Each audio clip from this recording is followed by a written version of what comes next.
Caleb Banks is a Viking, a new WWE signing, Roman Reigns news, and some stuff about WrestleMania, and so much more. Welcome to a Latte's Vision, episode 13. Let's get into it! Caleb Mother effing Banks, the 300-pound, 6'6" defensive tackle, is a Viking. I know there is a lot of mixed opinions about this pick, and I know some people don't like it. I love it. Is it a gamble? Yeah, absolutely. It's definitely a gamble. But the upside on Caleb Banks is absolutely huge. If he can stay healthy, he can be an absolute wrecking force on this Vikings defense. We could have the next purple people eaters on our hands with Dallas Turner, Andrew Van Ginkel, Jalen Redmond, and Caleb Banks. It's a gamble, but I'm all for it, especially since they have like 4 picks in the top 100. Everybody knows that Pat McAfee being involved in Cody Rhodes vs. Randy Orton was a horrible decision, and he should have never been in that storyline. But Pat McAfee actually ended up opting out of wanting to be in this storyline, understandably so, and I really respect Pat McAfee for this. I mean, I never really had an issue with Pat McAfee. My issue was with TKO, but if he could just opt out like this, my question is, why didn't he just opt out before he even got involved? But I'm just glad he's done now, and we're basically getting a reset of the storyline. Thank you, Pat. However, since Randy Orton did lose, that means Pat McAfee is officially done with the wrestling business, and that's really unfortunate because he was a great heel manager, if we're being honest. He was a really good heel manager. He just wasn't being used right. I mean, and he's a hilarious commentator. I loved him on commentary. He definitely has a place in WWE. They just didn't, like, find it. Or, I mean, they found it. They just chose not to use it properly. But I wish Pat McAfee the best outside of wrestling. New Japan Pro Wrestler named Evil has signed with WWE. I don't really know anything about him. I feel like I've seen him before, but other than that, I really don't know anything about him. I'm excited to see what he could do, and it's looking like he's going to be on NXT because Robert Stone, the NXT GM, handed Tony D'Angelo a box with the Japanese word for war on it, and he's Japanese, so I feel like he's gonna get signed to NXT and probably feud with Evil, which I would be interested to see. Let me know what you think of this. NXT is getting swept again with stars like Soruka leaving.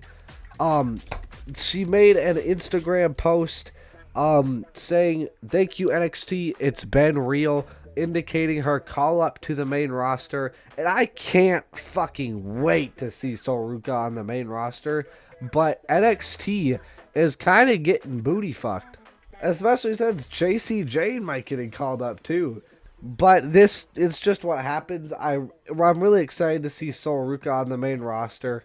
And hopefully that injury from hitting her head on the tables with one of the nastiest bumps I've ever seen doesn't affect her too much.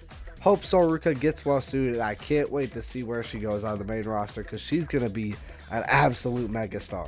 Per Body Slam Plus, Gunther and OBA FEMI will be 2 of Roman Reigns' upcoming feuds. Now, I think OBA FEMI should be the one to dethrone Roman Reigns, honestly. I think he should win King of the Ring and then just maybe beat him at SummerSlam. Especially since it seems like we're getting full-time Roman Reigns up until SummerSlam, which is gonna be absolutely fucking incredible. As for Gunther, I don't really like it because you don't want either of them to lose, really. And if Gunther is the career killer, why is he going after a world championship? He's the career killer. Shouldn't he be going after careers? I think people are really starting to see the problem with making someone's gimmick entirely based off of ending careers. It's a huge problem. Back to what I was saying about Roman Reigns being full-time. He announced it. He was on Raw after WrestleMania. He's looking like he's going to wrestle at Backlash. Which, 2020 Roman Reigns, 2020 to 2024 Roman Reigns would have, never done. Because he's only on big PLEs. But I love this. Roman Reigns is so damn good. The biggest draw in the company, way bigger than Cody Rhodes. The company is 10 times better when he's here, especially when he's full-time. I can't wait for this title run. This is going to be absolutely incredible. Hulk Hogan was one of the most featured stars of WrestleMania with an estimated 40 minutes of screen time across 2 nights. 40 minutes on a racist dude. 40 minutes on a horrible person for probably a horrible documentary. This just also goes to show how poorly WrestleMania was structured, especially night 1. I think a lot of people are just not going to want to watch the Hulk Hogan documentary just because of how much it was shoved down their throats. This is absolutely ridiculous. I mean, you're advertising a documentary of some random dude over doing WrestleMania entrances. You couldn't take 10 minutes out of Hulk Hogan's screen time to put Dragon Lee, JD McDonald's, and Rusev's entrance on live TV. Does Hulk Hogan have to pose that much, brother? The Beast, Brock Lesnar, has retired at WrestleMania. I talked about this in my WrestleMania review. I'm happy for Brock Lesnar, but it's kind of unfortunate that it just came out of nowhere. It's a very Brock Lesnar thing to do, but it's still unfortunate. Especially since selfishly I wanted to see him at SummerSlam. However, WWE seems to be hopeful that they will at least be able to get Brock on the SummerSlam card in some way, shape, or form, which I would love. But I'm not gonna hinge on it. I'm not gonna let that ruin SummerSlam for me or anything. Congratulations to Brock, but I do hope he can come back for one more time in Minnesota, because he's only wrestled there twice, and the last time was 22 years ago. So I would like to see him here one final time. One final time! Let's talk a little bit about WrestleMania. I narrowed it down to 3 major things that happened on the show. We have OBA FEMI cementing himself as the next Beast Slayer. The GOAT! Not yet, but soon to be GOAT, as an absolute megastar. This was a star-making moment. Loved every bit of it. So glad they made the right decision. Didn't overthink it. Defeating Brock Lesnar, becoming the next beast, the next big thing, and then having a cold-ass, ice-cold promo on Raw. The ruler has arrived. Mic drop. Oh my God! What a star! I love OBA FEMI so much, man. He is going to be absolutely huge in this business. The next major storyline being Roman Reigns winning the World Heavyweight Championship from old-ass CM Punk. This was amazing, especially knowing now that we get full-time OTC, full-time Roman Reigns. This title reign is just going to be incredible, straight up. This title reign could be legendary.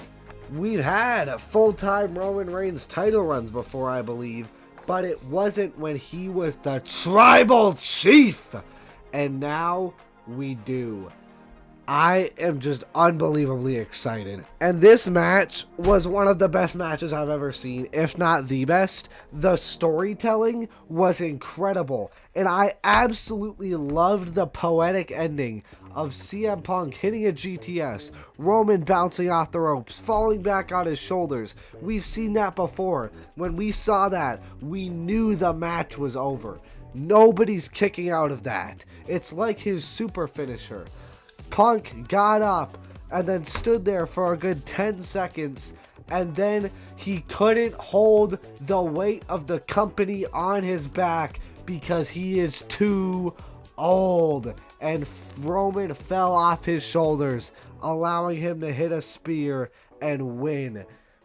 I loved it. This was the definition of cinema. This felt like a movie. And then Jacob Fatu interrupting him on Raw after Mania, challenging him to a match at Backlash.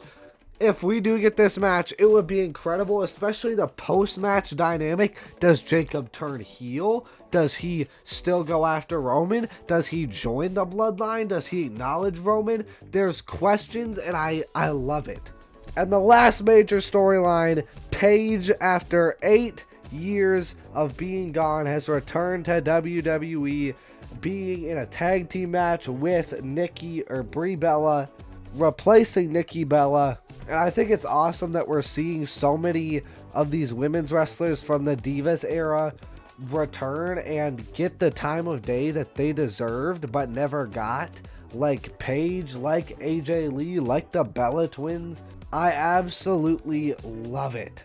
I can't wait to see what Paige does. I think she has a very valuable, vital role in WWE, especially with the new mid-card championships, with the tag team championships, with 2 world championships. There's so much for her to do. So glad to see Paige back. And I'm excited because I haven't gotten to see any of Paige except what I saw at WrestleMania. So I get to be here for the ride and experience Paige for the first time, which I'm super excited for.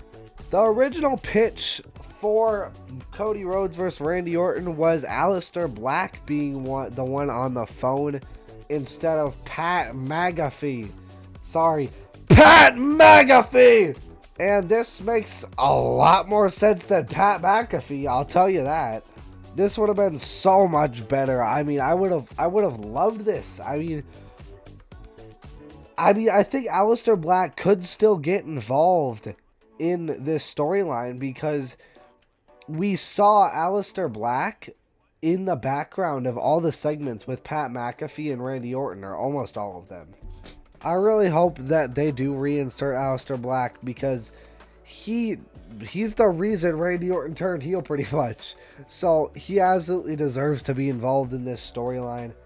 And most importantly, he's not a celebrity! Speaking of the main event of WrestleMania with too many celebrities, it was originally reported that Randy Orton was going to be the one to win the undisputed WWE Championship at WrestleMania.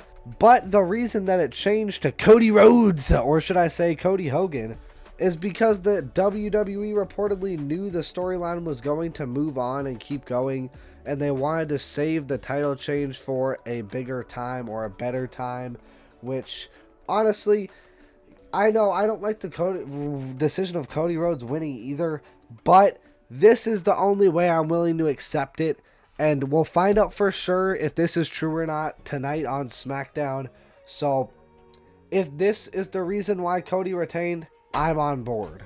We now have a date for WrestleMania 43, looking like it's going to be March 27th, 2027, the final weekend of Riyadh season, and an alternative date is April 10th. WWE is currently discussing a presentation update for SmackDown with several names being considered for the roster, including JC Jane and Rey Mysterio, who could potentially appear on the brand. I think if you want to change the entire presentation of SmackDown, you're going to need more than just JC Jane and Rey Mysterio. I'm thinking maybe a Ricky Saints, maybe a Blake Monroe. I'm not exactly sure, but I would be really interested to see Fatal Influence get called up. I don't know if she'll just be by herself or if the entire group of Fatal Influence will get called up, but I'm excited. They do now have Rhea Ripley and Paige with the Bella Twins. So that's more people that are going to be on the roster. So I'm excited to see what this quote-unquote presentation change is. Night of Champions 2026 has been announced for Riyadh, Saudi Arabia on June 27th. I've said this before, I'll say it again. I don't like more than one PLE a year in the same state / country. I think they need to spread the love a little bit so that places like with smaller markets can get these premium live events and stuff. Bleacher Report summed up WrestleMania 42 quite perfectly.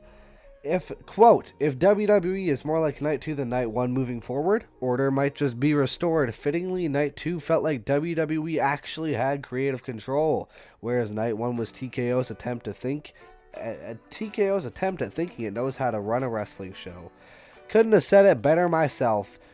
TKO should not be booking diddly dick. It is not their job. They shouldn't.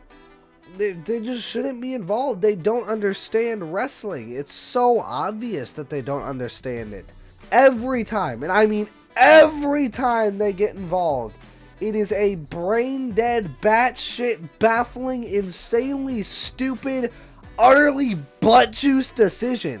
Every single time they get involved. Cody Rhodes, even though he is now a cyborg, is not expected to have to vacate the undisputed WWE Championship, which is good. I don't want him to, that would be pretty lame. Yes, it would sell the punt, but, I mean, is being a goddamn cyborg not selling the punt enough? Wetbot versus JC Mateo and Tama Tonga. The MFTs is scheduled for SmackDown tonight for the WWE Tag Team Championships, and I can't wait. Wetbot matches are always amazing.